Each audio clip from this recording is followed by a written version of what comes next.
तो पढ़ाई में ध्यान लग जाता है। ऐसे ही करते हो? लोग करते यही हैं लेकिन अनजाने में करते हैं। मैं आपको उसके पीछे लॉजिक बता रहा हूं कि रीजन क्या है और कैसे काम होता है। इंस्ट्रूमेंटल म्यूजिक अगर आप प्ले करोगे और उस इंस्ट्रूमेंटल म्यूजिक में भी बीट्स बहुत ज्यादा नहीं है, धांधू नहीं है, बेस ज्यादा नहीं है, तो आपका ध्यान पढ़ाई पे लग जाएगा। सॉफ्ट म्यूजिक, इसके पीछे लॉजिक क्या है कि वो ध्यान आपका जो 50 जगह पे चल रहा था वो वहां से हट करके एक जगह पे आ गया।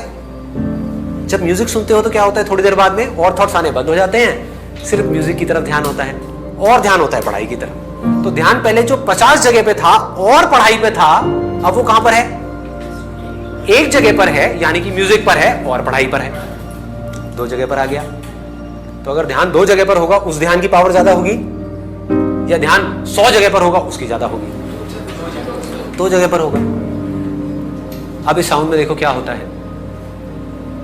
इसमें तो ना कोई बीट्स है, ना कोई लिरिक्स है, कुछ भी नहीं है। जब आप बैठोगे पढ़ने के लिए तो क्या होगा?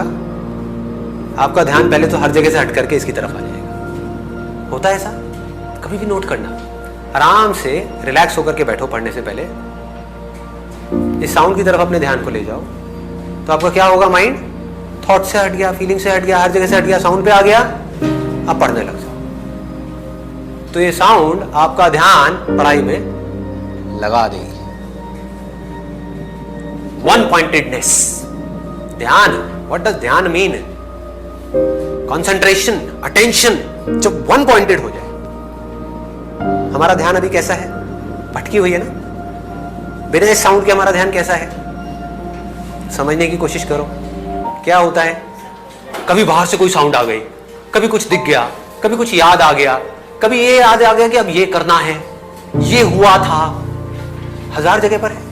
समझ रहे हो? तो ध्यान कैसे भटक रहा है। अगर आपके हाथ में एक मैग्नीफाइंग ग्लास है और आप वहां से आग लगाना चाहते हो सूरज से, तो अभी आपका ध्यान कैसा है? ऐसे ऐसे ऐसे, ऐसे भटक रहा है। फोकस कैसे करोगे? कभी यहां चला गया, कभी वहां चला गया। जहां आपका मैग्नीफाइंग ग्लास जाता है, यानी कि आपका ध्यान जाता है, वही चीज आपको दिखने लग जाती है। तो एक जगह पर टिक नहीं रहा ना। इससे क्या हुआ? एक जगह पर आ गया। इस इनर साउंड से क्या होता है? ध्यान एक जगह पर टिक जाता है। And it is a very very high state. Reason being, अगर आपको इंस्ट्रूमेंटल म्यूजिक सुन रहे हो तो वहां फिर भी कोई फीलिंग है, कोई इमोशन है। आप समझ रहे हो? कुछ ना कुछ है जो आपको डिस्ट्रैक्ट कर सकता है। ये बिल्कुल ही खाली है, जिसको बुद्धिज्म में एम्प्टीनेस बोलते हैं, शून्यता, जीरो। बिना जीरो के मैथमेटिक्स क्या है? जीरो ही है। तो जब तक हमारी लाइफ में ये नहीं है तब तक सब भटका हुआ है। ये आते ही सब कुछ सिमट गया, एक जगह पर आ गया। कंसंट्रेशन पावर साइंटिफिकली कैसे बढ़ेगी इससे? क्योंकि ये एक ऐसी साउंड है जिससे रिलेटेड आप चाहो भी तो आप कुछ सोच नहीं सकते।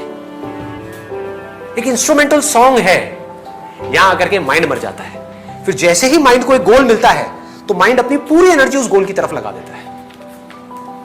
तो 2 घंटे में जो आप पढ़ाई करोगे, that will be equivalent to 20 घंटे की पढ़ाई उस आदमी के कंपैरिजन में जिसका ध्यान भटका हुआ है। 2 घंटे में जिसका ध्यान 1000 बार भटक रहा है, मान लो शुरू शुरू में आपका भी ध्यान 2 घंटे में 10 बार भटकता है, लेकिन उसका 1000 बार भटक रहा है। या आप ही का पहले 1000 बार भटकता था, अब सिर्फ 10 बार भटका। जैसे ही भटका, पढ़ाई से ध्यान को हटाया, ध्यान को ले गए साउंड की तरफ, पढ़ाई को छोड़ दिया 5 मिनट के लिए, फिर से एनर्जाइज हो गए। ये आपको एनर्जाइज कर देती है, कभी नोट किया है? एनर्जी से भर देगी, because this is the source of energy. तो यहां से आप एनर्जी से भर गए, भरते गए भरते गए भरते गए, फिर आधा घंटा पढ़ाई करी, ब्रेक लिया, थोड़ी देर इसको सुना, फिर पढ़ाई करी, बढ़ गई कंसंट्रेशन पावर।